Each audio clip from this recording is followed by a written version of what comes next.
మీరు స్వామిని ప్రత్యక్షంగా దర్శించగలిగారు స్వామి? యా, వెంకటేశ్వర స్వామిని చూస్తున్నాం కదా.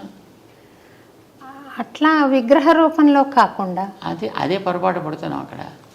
భగవంతుడికి తను కోరుకున్న రూపాలు అనేక ఉన్నాయి. ఒకనాడు తిరిగే రూపంలో వస్తా అన్నాడు, ఒకనాడు తిరగని రూపంలో వస్తా అన్నాడు, ఒకనాడు కొండగా ఉంటా అన్నాడు, నీటిగా ఉంటా అన్నాడు. కొండగా ఉన్నాడు బదరికాశ్రమంలో, నీటిగా ఉన్నాడు పుష్కర క్షేత్రంలో, విగ్రహంగా ఉన్నాడు ఇక్కడ. అది ఆయన ప్రత్యక్ష రూపం, అది ఆయన స్వయంభూ స్వరూపం. అది మరి ప్రత్యక్షంగా మనం చూస్తున్నాం కదా. నమ్మకం లేదు మనకి అది ఆయనే. స్వామి ఇప్పుడు మీరు మాట్లాడుతున్నారు కదా, అలా అవసరమా? అలా మాట్లాడగలిగారు? అలా మాట్లాడు. ఎందుకు మాట్లాడంటే అలా మాట్లాడడానికి కొన్ని అవతారాలు సెలెక్ట్ చేసుకున్నాడు ఆయన. అలా మాట్లాడే ఏ వ్యక్తి అయినా వాడికి date of birth, date of departure ఉంటాయి. రాముల వారు వచ్చారు కదా, వచ్చారు మళ్ళీ వెళ్ళిపోవాల్సి వచ్చింది కదా. వెళ్ళిపోయారు. కృష్ణుడు వచ్చాడు మళ్ళీ వెళ్ళిపోవాల్సి వచ్చింది కదా. అవును స్వామి. అట్లా అలా కాకుండా పర్మనెంట్గా ఉండాలి అని అనుకున్నప్పుడే విగ్రహ రూపంలో వస్తాడు ఆయన. అది కూడా ఆయన తీసుకున్నటువంటి స్వరూపమే. మరి మనం ప్రత్యక్షంగా చూస్తున్నామా లేదా? మరి దేవుణ్ణి ప్రత్యక్షంగా చూస్తామా, చూస్తారా? ఎందుకు ప్రశ్న రావాలి? మాట్లాడాలని రూల్ ఏంటి మీకు? సూర్యుడు మీకు కనిపిస్తున్నాడా లేడా? ప్రత్యక్ష దైవం మాట్లాడుతున్నాడా మీతోటి? అవసరమా? ఫ్యాన్ పైన తిరుగుతూ ఉంటుంది, మీతో మాట్లాడాలా? అవసరమా? తన స్థానంలో తనుండి తను చేయవలసిన పని చేస్తుంటే చాలు. మీకు కావాల్సినది మీకు లభిస్తుంది. దేవుడేనా అంతే. ఆయన మాట్లాడాల్సిన అవసరం ఉంది. అవసరం అయితే మనసుతో మాట్లాడతాడు. భక్తురాలిగా నేను విగ్రహాన్ని చూస్తున్నాను, మురిసిపోతున్నాను. స్వామి ఫ్లెష్ అండ్ బ్లడ్లో వచ్చి మాట్లాడితే బాగుండు. ఇప్పుడు స్వామి ఎలా మాట్లాడుతున్నారు? అలా మాట్లాడితే మళ్ళీ ఆయనకి మళ్ళీ ఒక మృత్యువు, మళ్ళీ వెళ్ళిపోవడం వస్తుంది. అది మన ఇష్టమా? నో. అంచేత అలా రావద్దు. అనంత అనుభూతి వేరు స్వామి, ఫ్లెష్ అండ్ బ్లడ్లో రారా అయితే స్వామి? నో. కొన్ని అనుభూతులు నాకు భగవంతుడి అనుగ్రహంతో, ఆచార్య అనుగ్రహంతో నాకు కలిగాయి స్వామి. అంటే భగవాన్ మానుష రూపేణ అని. మీరు కూడా అట్లా కొన్ని సందర్భాల్లో నాతో మాట్లాడిన అనుభూతి నాకు ఉంది స్వామి. మనసులో నేను అనుకుంటున్న దానికి జవాబు మీరు చెప్పడం, ఇది భగవద్ అనుగ్రహం ఉంటేనే స్వామి అలా మాట్లాడారు, భగవంతుడి స్వరూపంగా అని అనిపించింది. అంతే ఉంటుందా? ఇంకేమైనా స్వామి దర్శనం ఇవ్వడం అనేది ఉంటుందా స్వామి? అది మనలో ఉండే భావ ఆవేశం అంటాం దాన్ని. ఇప్పుడు మామిడి పండుని తలుచుకుంటూ ఉండేవాడు, ముఖ్యంగా చిన్నపిల్లల్లో. అదే పండు పండు పండు పండు పండు పండు అని వాడు అనుకుంటుంటాను. వాడు నిజంగా అక్కడ ఒక తోట మామిడి పళ్ళు వీడు పెడుతున్నట్టు, దాంట్లో పండు పట్టుకుంటున్నట్టు, వీడు తింటున్నట్టు వీడికి భావన కలుగుతుంది. ఒక్కొక్కసారి పిల్లలకి నిద్రలో అలాగే అనిపించి నిజంగా లేచి నడిచేస్తుంటారు. ఇది భావన తీవ్రత వ్యక్తిలో కలిగేటటువంటి. అది లోపల బయట ఈ తేడా తెలియనంత క్లారిటీ వాళ్ళల్లో ఉంది. భక్తుడికైనా అంతే, భగవంతుడి విషయంలో అంత భావన తీవ్రత ఆ వ్యక్తిలో ఉండేటప్పుడు ఎదురుకుండా ఆ వ్యక్తి ఉన్నట్టు, మాట్లాడుతున్నట్టు, ఆ వ్యక్తి తనతోటి మాట్లాడుతున్నట్టు కూడా అనిపిస్తుంది. ఇది భావనే అని అంటాం. భక్తుల్లో ఎక్కడ ఇలాంటివి జరిగినా అది భావనే. నిజంగా భగవంతుడికి అలా రావాల్సిన అవసరం ఏముంటుంది కనుక రాటలాగా. అలా అనుకుంటే మనకి భగవంతుడు లేని చోటు ఎక్కడ కనుక. ఇప్పుడు ఇక్కడ నీకు ఇలా కనిపించిందంటే ఇందులో కూడా భగవంతుడు ఉంటాడు కదా. నువ్వు ఇలా పట్టుకున్నాడు భగవంతుని ఏదైనా పట్టుకున్నట్టే కదా. కానీ మనకి నమ్మకం ఉండదు అంటున్నాను. ఇక్కడ నమ్మకం ఉండదు. అంచేత మనం we're lost not because he is not there, we're lost because we not believed in the way he is for us. చేత మనతో అలా మాట్లాడద్దు. ఇప్పుడు మీకు ఇక్కడ కూర్చున్నప్పుడు ఈ విగ్రహం టక్కమని మీతో మాట్లాడడం ప్రారంభిస్తే మీరు భయపడి పారిపోరండి. ఇది ఇలా కదిలిందనుకోండి దాని ఇలాగా జడుచుకోరు మీరు అంతా. అంచేత కదలకూడదు. మనం భయపెట్టడం కోసం కాదు ఆయన ఉండేది, భయాలు తొలగించడం కోసం. మీరు ఒకసారి దసరా నవరాత్రుల్లో దుర్గాష్టమి రోజు అన్నమయపురం దయచేశారు స్వామి మా ఆహ్వానం మీద. ధైర్య అవార్డు ఇవ్వడానికి వచ్చారు మీరు. ఎస్. అప్పుడు దుర్గామాతని మీరు మా మేనత్త గారు ఆవిడ అని అన్నారు. చాలా సంతోషంగా, ఒక చమత్కారంగా మాకు బాగా, అందరికీ బాగా అనిపించింది స్వామి. వారు మేనత్త అని మీరు అంటుంటే, అంతలా ఆత్మీయ భావన ఎక్స్ప్రెస్ చేస్తుంటే, నేను చరిత్రను ఒకసారి పరిశీలిస్తే కులోత్తుంగ చోళుడు మన గోవిందరాజస్వామి విగ్రహాన్ని సముద్రం పాలు చేయడం కానీ, ఇలా పాల్కురికి సోమనాథుడు విష్ణు సహస్రనామాల్లో అధోక్షజ అన్న నామాన్ని వక్రంగా వ్యాఖ్యానించడం కానీ బాధ కలిగిస్తాయి. ఇది ఏమైనా మనం విష్ణుమూర్తిని స్మరించడం ఒక పార్టీలాగా అవుతుందా స్వామి? శివుడు కూడా సమానమేనా? లేకపోతే విష్ణువు ఎందుకు అలాగా తోసేశారు వాళ్ళు? ఈ శైవులు అలా చేయడం కానీ, అలాగే ఒక అపోహ ఉంది స్వామి. భగవద్ రామానుజుల వారు చాలా శైవ క్షేత్రాలను వైష్ణవ క్షేత్రాలుగా మార్చారు అన్న అపోహ ఉంది. ఈ ఇంటర్వ్యూ ద్వారా, మీ ద్వారా వాటిని ఆ అపోహ తొలగించాలి అనే ప్రయత్నంలో ఈ ప్రశ్నను అడుగుతున్నాను స్వామి నేను. రామానుజుల వారు వైష్ణవాలయాలుగా శైవాలయాల్ని మార్చడము అనేటటువంటిది చరిత్రకి దూరమైనటువంటి అంశం. ఎప్పుడు ఎక్కడ దేన్ని అలాగ మార్చినటువంటి సన్నివేశాలు మన చరిత్రలో లేవు. ఇప్పుడు ఇంకా అందులోకి మార్చుకున్న ఉన్నాయి. ఇప్పుడు కులోత్తుంగ చోళుడి యొక్క సన్నివేశమే చూసినట్టయితే అది ఒక అద్భుతమైనటువంటి వైష్ణవ క్షేత్రం. దాన్ని అతను కేవలం శివాలయం కింద దాన్ని కన్వర్ట్ చేయడం జరిగింది. అయితే ఆ చేయడం అనేటటువంటిది వైష్ణవ సంప్రదాయం మీదో శైవ సంప్రదాయం మీదో అవగాహన ఉండి కానీ, దాని మీద భక్తి ఉండి కానీ చేసినటువంటి వ్యక్తి కాడతనం. కేవలం రాజకీయ లబ్ధి కోసం చేసినటువంటి పని అది. అతను కేవలం తనకి రాజకీయంగా ఆనాడు కలగాల్సిన ఒక గుర్తింపుని తెచ్చుకోవడం కోసం చేసినటువంటి పని అది. అనవసరంగా వీళ్ళ మధ్య తను చిచ్చు రేకెత్తించి దాని ఫలితం పొందాలి అని అనుకున్నాడు ఆయన. దానికోసం ఆయన వాడుకున్నాడు చిదంబర క్షేత్రాన్ని. నిజానికి చిదంబర క్షేత్రం అతి ఉత్తమమైనటువంటి వైష్ణవ క్షేత్రం. దానికి చరిత్ర చెప్తోంది. దాన్ని పార్వతికి శివుడికి ఒకనాడు సహజంగా అప్పుడప్పుడు ఏదో చిన్న చిన్న మాట వస్తుంటాయి కనుక ఇద్దరు కూడా మంచి నాట్యంలో అద్భుతమైనటువంటి ప్రవేశం కలిగిన వాళ్ళు కనుక ఇందులో ఎవరు ఎక్కువ అద్భుతంగా చేయగలరు, నువ్వా నేనా అనే పోటీ ఏర్పడ్డప్పుడు మన నిర్ణయం చేసే వ్యక్తులు ఎవరెవరు కావాలి కదా. అంచేత విష్ణువు నిర్ణయం చేస్తాడు. ఎందుకంటే ఆయన నాట్య శాస్త్రానికి ఆది గురువు విష్ణువు. మధుకైటబులతోటి చేసిన యుద్ధంలో కానీ, కాళీయుడి మీద చేసినటువంటి నృత్యంలో కానీ ఆయన నాట్య పండితుడు. ఆయన ఆరంభకుడు ఆయన నాట్య శాస్త్రానికి.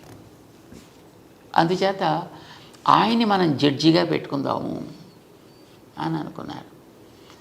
సరే వెళ్ళారు, అందరూ వెళ్ళి విష్ణు దగ్గర ప్రార్థన చేశారు.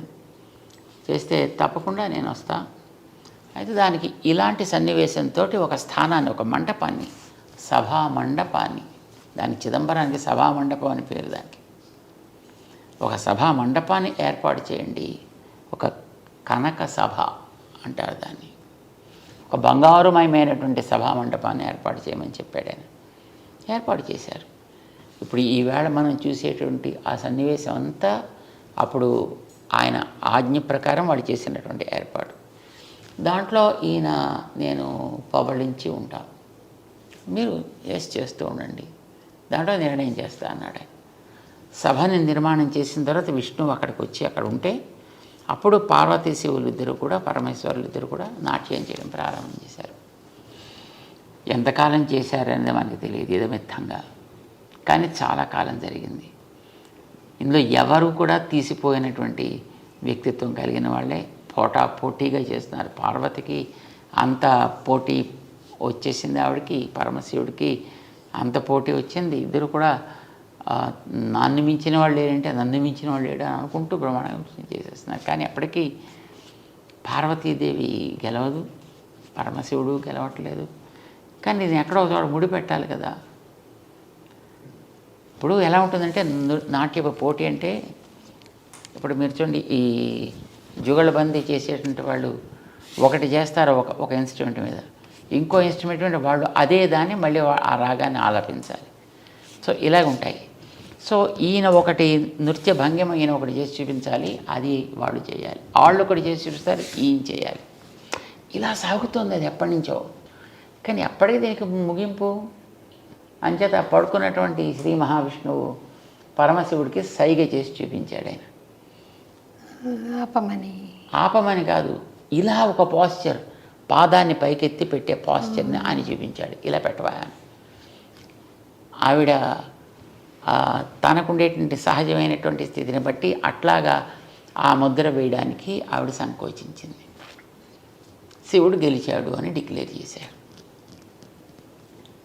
ఆ సందర్భంలో నిజానికి అది దేవతల ప్రార్థనతో విష్ణు పాపం శివుడిని గెలిపించాల్సి వచ్చింది ఆ భంగిమ చూపించి.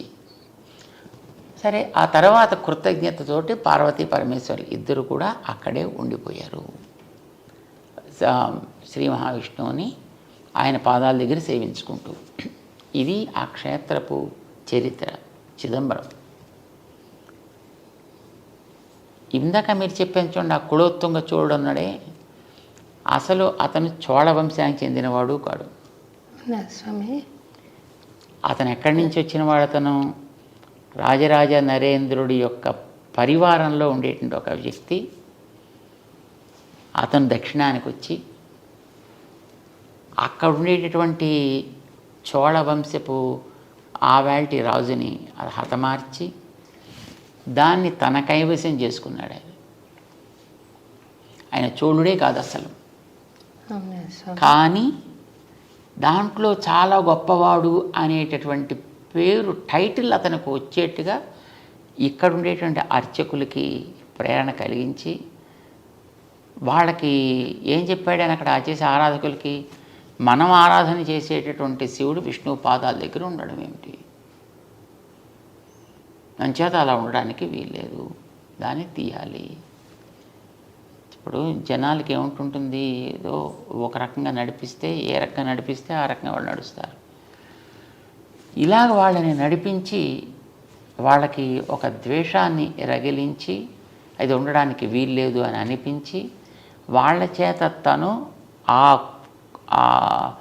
చోళ వంశంలో ఉత్తముడిగా అక్కడ ఉండేటువంటి ఒక అమ్మాయిని తను వివాహం చేసుకుని తను చోళ వంశానికి చెందినవాడుగా, అందుకోసం అందులో మామూలు చోళుడు కాదు, కుల ఉత్తంగ చోళుడు ఈ టైటిల్ తీసుకున్నాడు తను. అందుకోసం మన పెద్దవాళ్ళు ఎప్పుడు కూడా అతని పేరు కూడా చెప్పడానికి ఒప్పుకోరు. అవ్యపదేశ్యుడు అంటారు. అది అవ్యపదేశ్యుడు. వ్యపదేశ్యుడు అంటే చెప్పదగిన వ్యక్తి అని, అవ్యపదేశ్యుడు అంటే అతని పేరు కూడా ఉచ్చరించడానికి అనర్హుడు అని. రెండవది అతను ఇంకో పేరు పెట్టారు. అతను రామానుజుల వారి మీద ఒక హత్యా ప్రయత్నం చేశాడు. అతను రామానుజుల వారిని అప్పట్లో వీరి యొక్క ప్రభావం చాలా ఎక్కువగా ఉంది అని, వీరిని తొలగించినట్టయితే మొత్తం సంప్రదాయం అంతా పోతుంది కనుక వీరిని ఏదో చేద్దామని ఉద్దేశంతో వీరిని తీసుకురమ్మని చెప్పాడు తన సభకి. అప్పుడు ఆయన దగ్గర ఉండేటటువంటి ఆయన గురువు గారు శిష్యుడు ఇద్దరూ కలిసి రామానుజుల వారిని కర్ణాటకకి పంపించి వీళ్ళిద్దరూ కూడా ఆ సభకి వెళ్ళి ఇద్దరు కళ్ళు పోగొట్టుకున్నారు. అంటే వాడు విని తత్వం తెలుసుకుందాం అనేటువంటి జిజ్ఞాస కాకుండా తన యొక్క తత్వాన్ని అందరి మీద ఆరోపించేనా వాళ్ళని కన్వర్ట్ చేయాలనుకునేటువంటి వ్యక్తిత్వం అతను. సో వీరికి చెప్పిన దాన్ని వాడు ఒప్పుకోక చివరికి వీరి కళ్ళు తీయడం జరిగింది. సుమారుగా 20 సంవత్సరాల కాలం రామానుజుల వారు కర్ణాటక రాజ్యంలో ఉండిపోయారు. మేల్కోట క్షేత్రం అప్పుడే ఆవిర్భవించింది అక్కడ. సో ఆ సందర్భంగా తర్వాత అతనికి క్యాన్సర్ వచ్చింది. ఎవరికి స్వామి? ఆ చోళరాజుకి. చోళరాజు కాదు వాడు, అవ్యపదేశుడికి. ఆ క్యాన్సర్, థ్రోట్లో క్యాన్సర్ వచ్చే తర్వాత అతను చనిపోయాడు. అతను అంచేత అతనికి క్రిమికంఠుడు అని పేరు పెట్టారు తప్ప వాడి పేరుతో అతను ఎప్పుడు ఉచ్చరించారు. ఎందుకంటే అతను శివుడు అక్కడ విష్ణు భక్తుడిగా ఆయన పాదాల దగ్గర ఉంటే అక్కడి నుంచి ఉండే ఆ విష్ణువుని తీసి సముద్రంలో కలిపి దాన్ని శివాలయం కింద మార్చి ఇలా చాలా రకాలుగా తాను శైవ ప్రచారకుడు అని అనుకుంటూనే శివుడికి అన్యాయం చేశాడు ఆయన. అంటే శివుడి యొక్క స్వభావానికి విరుద్ధంగా ప్రవర్తించాడు ఆయన. శివుడు పరమభక్త శిఖామణి. శివుణ్ణి పరమ భాగవతాన్ స్మరామి అంటారు మనకి భాగవతంలో. వైష్ణవానాం యథా శంభు అని శివుడు పరమ వైష్ణవుడని అందరూ ఆదరిస్తారు. విష్ణు పాదోద్భవి అయినటువంటి గంగని తన శిరస్సున ధరించి తను తరించాను అనుకున్న అతని పేరు అంతకుముందు రుద్రుడు. అతనికి ఈ గంగని తన శిరస్సున ధరించడం ద్వారా శివ సంజాత మంగళకరుడయ్యాడు ఆయన. అంటే విష్ణువు మీద ఆయనకు ఉండేటువంటి విశ్వాసం అంతటిది, గౌరవం అంతటిది. మీరు ఎక్కడైనా విష్ణు వైభవం ఎక్కడైనా చూడండి పురాణాల్లో, శివుడు చెప్పింది అంతా. శివుడు పార్వతికి చేసినటువంటి ఉపదేశమే మనకు కనిపిస్తుంది. ఆ రకంగా శివుడు ఎప్పుడు కూడా విష్ణు ద్వేషి కాదు, విష్ణువు శివద్వేషి అంతకంటే కాదు. వైష్ణవులు ఎప్పుడు కూడా శివుణ్ణి ద్వేషించరు. కానీ మరి వాళ్ళలో ఎందుకు ఆ రకమైనటువంటి భావం కలిగింది అనేటటువంటిది అది వాళ్ళకే తెలియాలి. ఇది తర్వాత వీళ్ళు ఇలా రేకెత్తించారు. ఇప్పుడు ఈ ఎగెనిస్ట్గా మాట్లాడేటటువంటి వాళ్ళందరికీ కూడా వాళ్ళు ఆ మాటలతోటి వాళ్ళు మిగతా ద్వేషాన్ని వాళ్ళలో పెంచుతారు తప్ప నిజానికి వైష్ణవులకి ఎప్పుడు కూడా శివుడి మీద ద్వేషం ఉండనే ఉండదు. శివుణ్ణి పరం భాగవతుడిగా ఎప్పుడూ ఆదరిస్తారు. మన దక్షిణ దేశానికి వెళ్ళి చూస్తే ఎన్నో ఆలయాల్లో శివుడు క్షేత్రాధిపతిగా ఉంటాడు. అక్కడ మీరు దక్షిణ దేశంలో ఉండే పెద్ద పెద్ద వైష్ణవ క్షేత్రాలకు ఎక్కడికైనా మనం వెళ్ళి చూడొచ్చు. అక్కడ శివుడు క్షేత్రాధిపతి, స్థాన నిర్వాహకుడు అలా ఉంటాడనమాట అక్కడ. అండ్ చాలా చోట్ల ఉండేటటువంటి ఈ అమ్మవారి ఆలయాలు ఉంటాయి. అలాంటి వాటికి రామానుజులు అన్ని చోట్ల ఆరాధనలు ఏర్పాటు చేశారు, మర్యాదలు ఏర్పాటు చేశారు. ఇప్పుడు శ్రీరంగం చాలా పెద్ద క్షేత్రం. శ్రీరంగం పక్కన సమయపురం అని ఉంది అక్కడ, అమ్మవారి క్షేత్రం. శ్రీరంగ క్షేత్రంలో బ్రహ్మోత్సవాలు ఆరంభం కావడానికి పూర్వం సమయపురంలో బ్రహ్మోత్సవాలు చేసి ఆ బ్రహ్మోత్సవాల్లో శ్రీరంగం క్షేత్ర పెరుమాళ్ దిగించే మర్యాదలు పంపించి అమ్మవారికి అక్కడ ఉత్సవాలు పూర్తయిన తర్వాత ఇప్పుడు రంగనాథుడు తన బ్రహ్మోత్సవాలు ప్రారంభం చేసుకుంటాడు. ఇది రామానుజులు వారు చేసిన వ్యవస్థ. ఇలా ఒకటి కాదు, మనకి ఎన్నో చోట్ల క్షేత్రాల్లో చూస్తే కాంచీపురం దగ్గర ఉండేటువంటి దివ్యక్షేత్రాల్లో చాలా చోట్ల అవన్నీ కూడా అక్కడ సుమారుగా 17 దివ్యదేశాలు ఉన్నాయి కాంచీపురం చుట్టూ. ఆ దివ్యదేశాల్లో అన్నిట్లో కూడా పరమశివుడికి జరపవలసినటువంటి ఉత్సవాలని జరిపి స్వామి ఆయా క్షేత్రాలను ఏర్పాటు చేశాడు. అక్కడ మీనాక్షి అమ్మవారి యొక్క ఆలయం మధురైలో ఉండేటటువంటి దానికి కూడా మలయధ్వజుడి యొక్క కుమార్తె ఆవిడ. సో అక్కడ కూడా జరిగే ఉత్సవాలు పక్కన ఉండి తిరుమాలింజోలై అని అక్కడ ఒక క్షేత్రం ఉంది. అక్కడ ఉండేటువంటి పెరుమాళ్ళు విష్ణుమూర్తి ఆయన తనకి చెల్లెలుగా ఆవిడని భావించి ఆవిడికి ముందర ఉత్సవాలు జరిపించి ఆ తర్వాత తన ఉత్సవాలు చేసుకుంటాడు. అంచేత ఎక్కడైనా సరే అమ్మవారిని, పార్వతిని లేదా పార్వతి అంశగా ఉండేటటువంటి ఇప్పుడు చండి, దుర్గా ఇలాంటి వాటన్నిటిని కూడా తన సోదరిగానే భగవంతుడు ఎప్పుడు భావిస్తాడు. రామానుజుల వారు కూడా ఆ మర్యాదను నిలబెడుతూ ఆయా క్షేత్రాలకి ముందర మర్యాద జరిపి అవి అయిన తర్వాత తమ పెరుమాళి ఉత్సవాలు జరిపిస్తుంటారు అన్ని చోట్ల. ఎందుకనంటే శ్రీమద్ భాగవతంలో దశమ స్కంధంలో శ్రీకృష్ణుడు జైల్లో పుట్టాడు, మధురైలో. తను తల్లిదండ్రులకి ఇద్దరికి కనిపించి, నేను మీకు పిల్లవాడుగా పుట్టాను, ఎందుకంటే వాళ్ళు పిల్లవాడుగా నువ్వు మాకు పుట్టాను తపస్సు చేసుకున్నటువంటి వాళ్ళు గతంలో. సో నేను మీకు పుట్టాను కదా ఆయన 4 చేతులతోటి కనిపించాడు, ఆయుధాలతోటి. ఓ పుట్టావయ్యా జాతోసి దేవదేవేశ శంఖ చక్ర గదాధర. ఇలాగ వాళ్ళంతా అంగీకరించిన తర్వాత అప్పుడు ఆయన, నేను ఇక్కడ ఉంటే మళ్ళీ మీకు ప్రమాదం చేత నన్ను తీసుకెళ్ళి బలం చోట చేర్చండి, అక్కడ ఒక అమ్మాయి ఇప్పటికే పుట్టి ఉంటుంది, ఆ అమ్మాయిని మీరు తెచ్చుకోండి ఇక్కడికి అని ఆయన ఆదేశించాడు. ఆదేశించినప్పుడు వసుదేవుడు పిల్లవాడిని తీసుకుంటాడు. ఎలా వెళ్ళాలి అనే క్వశ్చన్ చేయలేదు. ఇక్కడ భగవంతుడు చెప్పిన ఆదేశం మీద మళ్ళీ డౌట్స్ ఉండాల్సిన అవసరం లేదు అతనికి. చేత వెళ్ళేటప్పటికి తలుపులు తెరుచుకున్నాయి, అక్కడ ఉండేవాళ్ళతో మత్తులో పడున్నారు. వాన పడుతోంది కానీ మీద చుక్క మీద పట్టలేదు. వెనకాతల ఆదిశేషుడు పణాలతో ఉన్నాడు. యమున నది దాటాలి, మోకాటి లోటులోకి నేల వచ్చేసింది. ఈయన హాయిగా నడుచుకుంటూ వెళ్ళిపోయాడు. దాని మించి ఆ పిల్లవాడిని నందగోపుడికి హ్యాండ్ ఓవర్ చేశాడు. నందగోపుడి దగ్గర ఉండే ఆ అమ్మాయిని తను చేతిలో తీసుకున్నాడు. అప్పటికే ఆవిడ అక్కడ పుట్టి ఉంది. ఆ పిల్లని తీసుకొచ్చి జైల్లోకి మళ్ళీ చేరిన తర్వాత అప్పుడు ఆ పిల్ల కేరమని ఆవిడ ప్రారంభించింది. తలుపులన్నీ మూసేసుకున్నాక కంసుడు వచ్చాడు, తెలిసింది అతనికి. పిల్లని పైకి ఎగరేసి కింద కత్తి పెట్టి దాని మీద కట్ చేసే ప్రవృత్తి అతనిది. సో ఇలా చేద్దామని ఆ పిల్లని ఇలా పైకి ఎగరేశాడు. అది మొత్తం 16 చేతులతో ఉండేటువంటి ఒక శక్తి స్వరూపిణిగా వచ్చి, మూర్ఖుడా నేను చంపేవాడు ఆల్రెడీ పెరుగుతున్నాడు రా అని ఆదేశించి అక్కడి నుంచి అంతర్ధానం అయిపోయింది. అప్పుడు భగవంతుడు ఆమెకి, నువ్వు ఇట్లాంటి ఉపకారం చేసావు కనుక నిన్ను ఫలానా పేర్లతోటి ఆరాధన చేస్తారు, దుర్గా, కాత్యాయని ఇలాంటి అనేక పేర్లతోటి నిన్ను ఆరాధన చేస్తారు అని చెప్పాడు. ఇప్పుడు ఆవిడ కృష్ణుడు పుట్టినప్పుడు కృష్ణుడు తర్వాత పుట్టింది. అక్కడ కృష్ణుడు కార్యాన్ని సాధించి పెట్టింది. అందుచేత ఆవిడ కృష్ణుడికి సోదరి. కృష్ణుడు సాక్షాత్తు భగవానుడు చేత భగవానుడికి ఆవిడ సోదరి. భగవానుడికి సోదరి అంటే భగవంతుడు మనకి త్వమేవ మాతాచ పితా త్వమేవ, ఆయన మనకి తండ్రి కనుక ఆవిడ ఆయన చెల్లెలు కనుక మనకి మేనత్త అయింది ఆవిడ.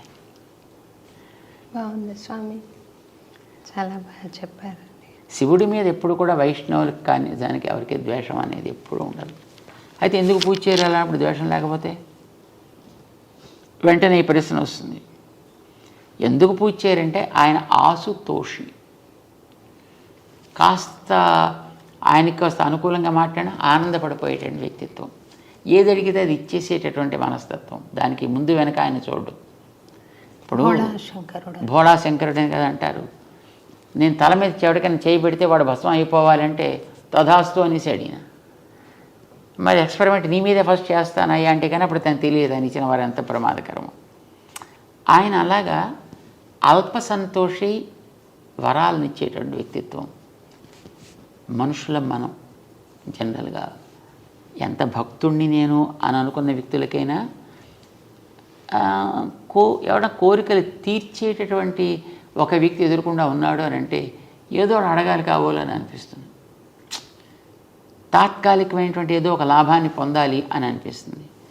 ఇలాగా మనలో ఏదైనా ఒక తాత్కాలికమైనటువంటి ఒక ఆవేశం కలిగి ఏవో కోరితే ఆయన టక్కుమని ఇచ్చేసాడు అనుకోండి, అది మనకి హితకరం కాకపోవచ్చు, ప్రియం కానీ హితకరం కాకపోవచ్చు. సో అలాంటిది ఆయన ఇచ్చినప్పుడు మళ్ళీ మనం ఇంత బతికిన తర్వాత మళ్ళీ ఎక్కడికో మళ్ళీ కిందకి పోవలసి వస్తుంది అనే భయం చేత వైష్ణవులు ఆయన్ని అడగడానికి ప్రయత్నం చేయరు. అంతే తప్ప ఆయన మీద ద్వేషం చేత కాదు. ఇప్పుడు కూడా గౌరవం అనేది అందరి మీద ఉంటుంది. ఆరాధన అందరి ఎందుకు ఉండక్కర్లేదు కదా. ఇప్పుడు ఒక స్త్రీ తన భర్తని ఆరాధిస్తుంది. భర్త గారు అన్నగారు ఉంటారు, భర్త గారి తమ్ముడు ఉంటాడు, భర్త గారి మిత్రులు ఉంటారు. వాళ్ళు ఎవరైనా ద్వేషించదే ఆవిడ ఆదరిస్తుంది. ఆదరణ వేరు, ఆరాధన వేరు. చేత వైష్ణవుడు సాక్షాత్తు శ్రీ మహావిష్ణువు ఆయన అవతారాలు ఏముంటాయో వాటిని ఆరాధిస్తాడు. మిగిలినటువంటి వాళ్ళంతా దేవతలు. ఆ దేవతలందరినీ కూడా చిన్న అతి అల్పమైనటువంటి గ్రామ దేవత దగ్గర నుంచి ఈ దేవతలందరిలోకి అతి పెద్దవాడని చతుర్ముఖ బ్రహ్మ దాకా అందరినీ ఆదరిస్తారు, అందరినీ గౌరవిస్తారు. వీళ్ళంతా నా దేహంలో భాగాలే అని భగవంతుడు అంటే మనం భగవంతుడే ప్రేమ ఉంటుంది అనుకున్నప్పుడు ఆయన దేహం మీద ద్వేషం ఎందుకు ఉండాలి? నేను నిన్ను చాలా ప్రేమిస్తానయ్యా, నీ ప్రాణం అంటేనే నాకు ఇష్టం లేదు, అది మాత్రం తీసేస్తానంటే వాడిని ఏమంటాం మనం? దుర్యోధనుడు ఆ మాట అన్నాడు అలాగా. కృష్ణ నువ్వంటే మాకు భలే ప్రేమ తెలుసునా, పాండవులు అంటావా? పాండవులు మాకు జ్ఞాతులు అంచేత ఏదో ఉంటాయి మాకు ఆస్తి తగాదాలు అంచేత దాని కొద్ది నువ్వు పట్టించుకుంటావేంటా? మా ఇంటికి రాకుండా వాళ్ళ ఇంటికి ఎందుకు, విదురుడి ఇంటికి ఎందుకు వెళ్ళిపోయావు భోజనానికి అని అడిగాడు రాయభారానికి వెళ్ళినప్పుడు. అంటే ఏం పిచ్చాడు నువ్వు? పాండవులు అంటే నా ప్రాణాలు అవి, 5 పాండవులు నాకు 5 ప్రాణాలు లాంటి వాళ్ళు. పాండవులను ద్వేషిస్తా నిన్ను ప్రేమిస్తానంటావు, నీ ప్రాణం తీసేస్తాను, నువ్వంటే మాత్రం ప్రేమ. ఆ మాటకి ఎంత అర్థం లేదు, నువ్వనే మాట కూడా అలాగే అర్థం లేదా అన్నాడే. సో ఎవరైనా సరే మనకి భగవంతుడు దేహంలో భాగాలే అన్నప్పుడు ఎందుకు ద్వేషం ఎందుకు ఉంటుంది? నిజమైన వైష్ణవుడు ఎవ్వడిని ద్వేషించడు. తప్పు చేసేవాడిని తప్పుని ద్వేషిస్తాడు, వ్యక్తిని కాదు. ఎవడైనా చేస్తే అట్లాగా చరిత్రలో మీరు ఎక్కడైనా ఇప్పటిదాకా గమనించండి, ఎవడైనా ఎక్కడైనా ఒక శైవ ఆలయాన్ని విష్ణు ఆలయాల కింద ఎక్కడైనా కన్వర్ట్ చేసినట్టు ఉందా? ఇవి ఎన్నో రకాలుగా మారాయి, వాటిని ఎటు నుంచి ఇటు మారలేవు.